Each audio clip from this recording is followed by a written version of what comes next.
Then I want to tell you two other things that maybe don't fit, but they belong here. One of them is that this question over here that I left hanging, it is perfectly true that through focusing, you find hope. Through focusing and the felt sense coming, you really discover to your own surprise that there is hope. Now, intellectually, if somebody would ask you, I know anybody that's here is going to say there's always hope. No question about it.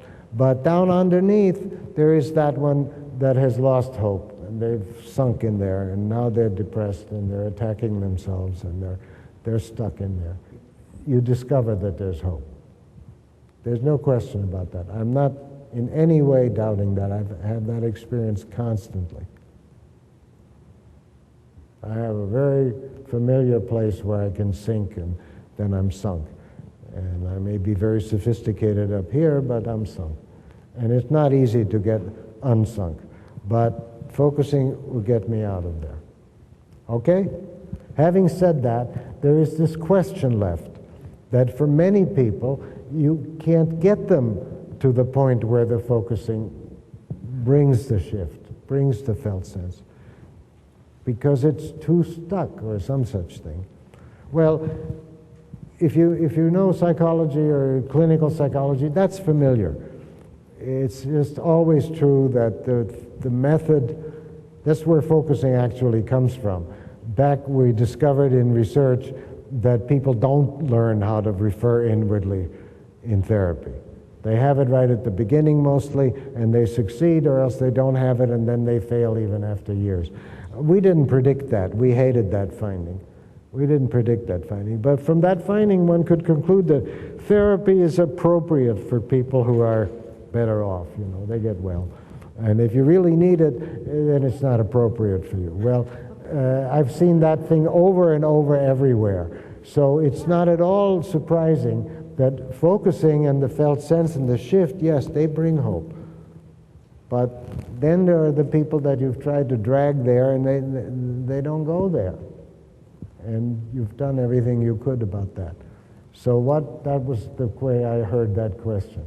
So then I say, well, what do I know for that?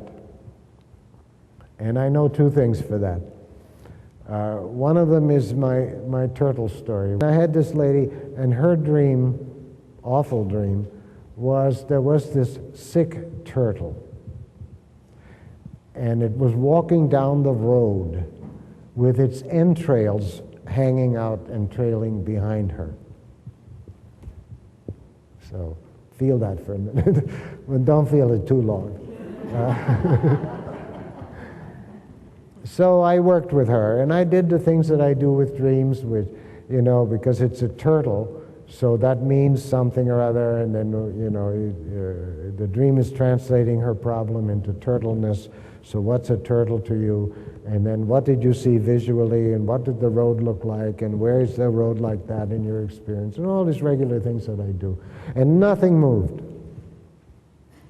So finally I said to her, what would a healthy turtle be like?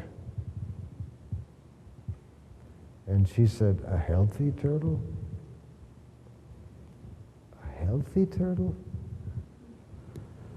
A healthy turtle? So then that was good, and I said, stay with that, feel that, you know, have that, and we were successful. That's pretty much what I want from a dream, is that kind of real change. And so that was very good. And then what hardly ever happens to me, as I'm in the middle of the dream with the next person down, she suddenly says, I have to tell everybody, I'm sorry to interrupt, I have to tell everybody my turtle is standing on her hind legs, and she's dancing. So ever since then, I know that even though I get that kind of positiveness from the dream, that's how I like it. I wanted her to discover that the road was the spot in the road was the one place that her father actually listened to her when she was littler. I wanted her to discover that turtles are these things that bring this positive thing. But that didn't happen. So I just bulled through, and I just said, what would a healthy turtle be like? And ever since then, I know to do that. So that's one of the things to do with that,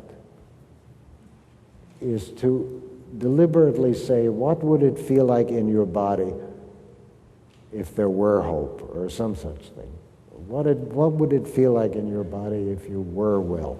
What if it would feel like in your body if you could put this aside and feel how you are meant to feel? Or how would God want you to feel? Or any such thing as that.